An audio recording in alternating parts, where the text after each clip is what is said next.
India की कल से आज तक की 8 बड़ी खबरें सिर्फ अगले 3 मिनट में। दिल्ली कार ब्लास्ट के सस्पेक्ट डॉक्टर उमर नाबी का असली प्लान था 6 दिसंबर को अटैक करना। 6 दिसंबर को बाबरी मस्जिद डेमोलिशन की एनिवर्सरी है और रिपोर्ट्स ने सजेस्ट किया है कि असल में एक बड़ा टेरर अटैक इसी दिन होने वाला था। लेकिन उमर नाबी ने पैनिक में उससे पहले ही एक्सप्लोजन कर दिया जब फरीदाबाद में 2900 किलो एक्सप्लोजिव रिकवरी की न्यूज आई। अब तक 8 लोग अरेस्ट हो चुके हैं और उमर या तो मर चुका है या मिसिंग है। इन्वेस्टिगेशन से पता चला कि उसने कश्मीर ट्रिप के बाद अपने लोगों को बोला था कि वो 3 महीने तक नहीं मिल पाएगा, मतलब उसका प्लान रेडी था।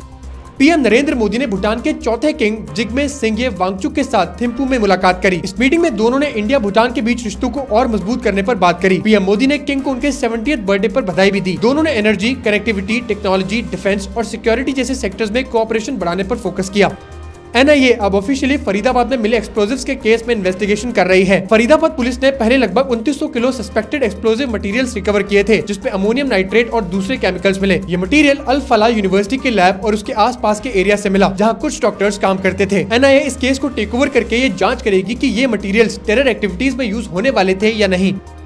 बिहार असेंबली इलेक्शन के फाइनल फेज में 67.14% वोटर टर्नआउट रिकॉर्ड हुआ। ये बिहार की हिस्ट्री में सबसे ज्यादा है। इलेक्शंस का फाइनल फेज 122 कॉन्स्टिट्यूएंसीज में हुआ था। इसमें सीमांचल रीजन जैसे किशनगंज और कातिहार ने सबसे हाई टर्नआउट दिया, करीब 73 से 76%। एग्जिट पोल्स के अकॉर्डिंग एनडीए को इस इलेक्शन में क्लियर मेजोरिटी मिलने के चांसेस हैं।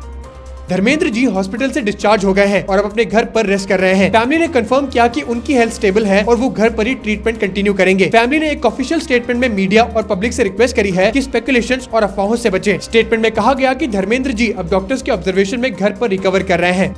पार्लियामेंट में पीएम और सीएम को उनके पद से निकालने वाले बिल्स पर बात होने वाली है। बीजेपी एमपी अपराजिता सारंगी को 31 मेंबर ज्वाइंट कमेटी का चेयरपर्सन बनाया गया है, जो इन बिल्स को रिव्यू करेगी। इन बिल्स के तहत अगर पीएम, सीएम या कोई मिनिस्टर सीरियस क्रिमिनल केस में 30 दिन से ज्यादा जेल में रहता है तो उसे अपने पद से हटा दिया जाएगा। कमेटी इन प्रपोजल्स को डिटेल में स्टडी करेगी, लेकिन कुछ ऑपोजिशन पार्टीज ने इस पैनल का बॉयकॉट किया है और उनका कहना है कि ये डिसीजन रूलिंग पार्टी के फेवर में हो सकता है।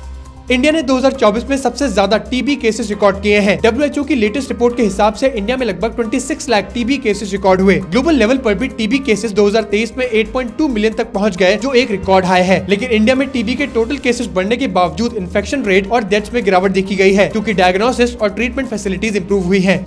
डोनाल्ड ट्रंप ने एक बिल साइन करके अमेरिका के सबसे लंबे गवर्नमेंट शटडाउन को खत्म कर दिया है। शटडाउन खत्म होने से 1.4 मिलियन फेडरल एम्प्लॉइज को सैलरी और जॉब सिक्योरिटी वापस मिलेगी। नेशनल पार्क्स और पब्लिक साइट्स अब रीओपन होंगे, लेकिन एग्जैक्ट टाइमलाइन सब जगह अलग हो सकती है। बिल में कांग्रेस, सुप्रीम कोर्ट, जजेस और कैपिटल पुलिस की सिक्योरिटी के लिए भी पैसे एलोकेट किए गए हैं। तो ऐसे और करंट अफेयर्स के लिए मुझे फॉलो जरूर करना।